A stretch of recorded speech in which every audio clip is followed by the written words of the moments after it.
Friends, today we are going to discuss the second chapter. In that, we will discuss symmetry, coelom, and different types of tissues. Now, we will discuss that is the first topic we are going to discuss, that is the symmetry. Before going into the symmetry, what is asymmetry also? Asymmetry. Asymmetry means the animal which we cannot cut into two equal halves through the any plane.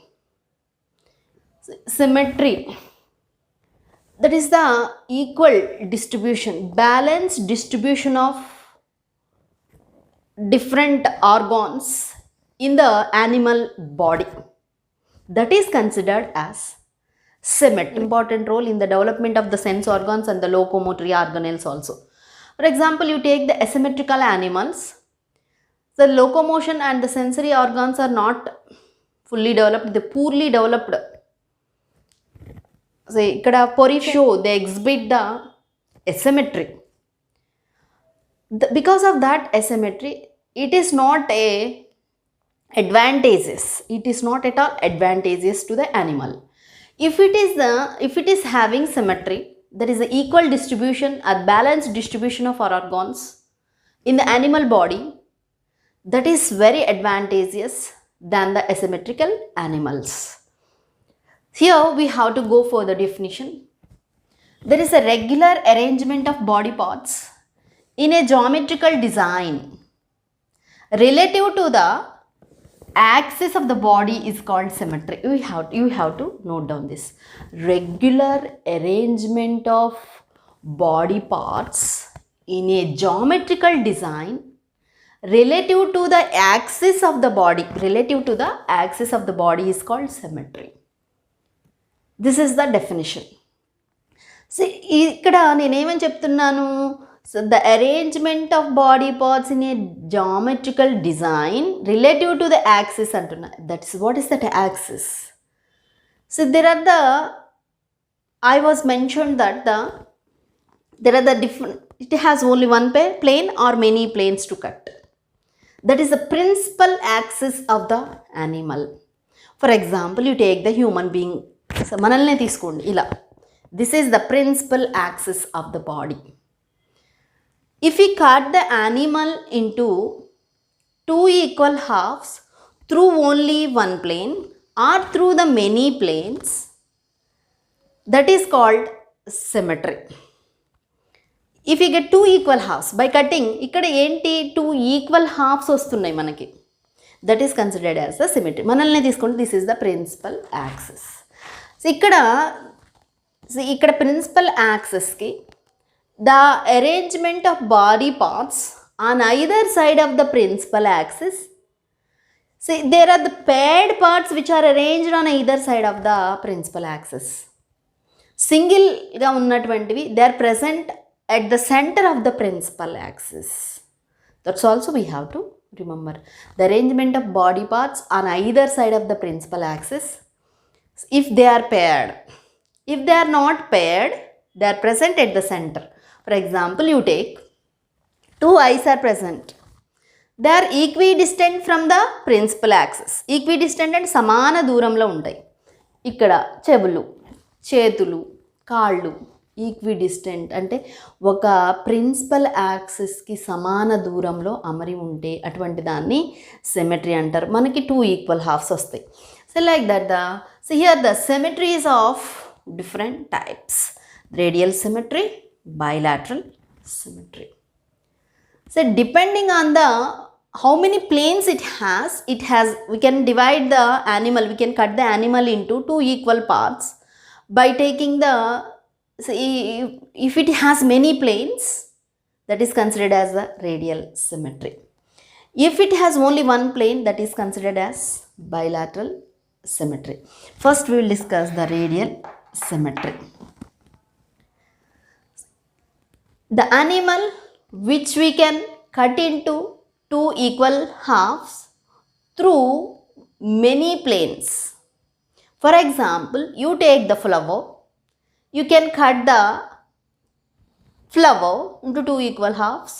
We will get the two equal halves. If you cut the flower through any plane, That is nothing but the body parts which are arranged around the axis, equally distributed around the axis. They are arranged around the axis.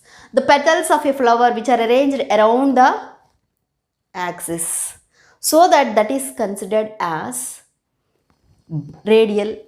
Coelenterata Ctenophora comes under the radially symmetrical animals. The animal which are the sessile planktonic organisms exhibits this type of radial symmetry. They can recognize any organism that is a predator or the food material from the ekkad nunchi vachina kuda it can sense. That is one of the advantage for the radial symmetry. Some animals exhibit the pentaradial symmetry. Some animals which exhibit, say ikkada pentaradial ante it is having 5 planes. It is having 5 planes to cut. For example, starfish have the 5 planes to cut. So it is called pentaradial symmetry. Penta ante 5. So okay, that is the one of the example for the pentaradial symmetry. Radial symmetry is exhibited by the hydra. That is so next, the bilateral symmetry. Bilateral symmetry, it is the actual symmetry which is exhibited by the real symmetry which is exhibited by the animal which we can cut into the we can get 2 equal parts if we cut through only one plane. That is called the bilateral symmetry. That is exhibited by the all the chordates which exhibits. So కొన్ని animals lo first bilateral symmetry undi tarvata larval forms of pila, that is the molluscans, exhibit the bilateral symmetry. After that they exhibit the asymmetry. That is some of the exceptions are exhibited by the animals which are at the larval stages. They exhibit the bilateral symmetry. After that they exhibit the asymmetry. That is a different thing. Here in the bilaterally symmetrical animals, cephalization is the one of the characteristic feature. That is the sense organs and that is the sense organs are present in the anterior part of the body. That is in the head region. Cephalization is nothing but the head which is developed, all the sensory organs which are present at the anterior end of the body, the nerve cells which are distributed in the anterior end of the body. Because of that, it can recognize the environment, surrounding environment very easily, and the changes also it can recognize very easily. That is the one of the benefit by the bilaterally symmetrical animals. The locomotion and the senses which are fully developed in the bilaterally symmetrical animals. Radially symmetrical animals are diploblastic animals. Mostly the diploblastic animals exhibit the radial symmetry, and the triploblastic animals exhibit the bilateral symmetry. Diploblastic, asalki diploblastic ante enti? So here the organs, any cells which develop from the 2 layers. They are the ectoderm, endoderm are present, mesoderm is absent in these radially symmetrical animals. That is the coelentrates and the ctenophores. And the bilaterally symmetrical animals are triploblastic. They constitute the ectoderm, endoderm, mesoderm. These are the germinal layers.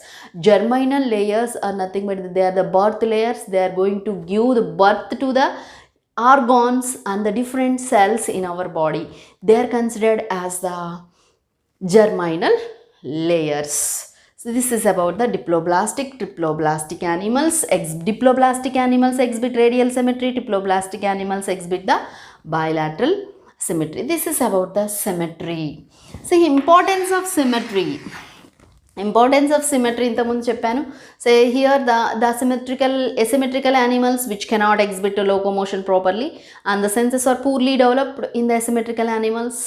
In the symmetrical animals, they exhibit locomotion as well as they have the fully developed senses, sensory organs they have. That is the importance of symmetry.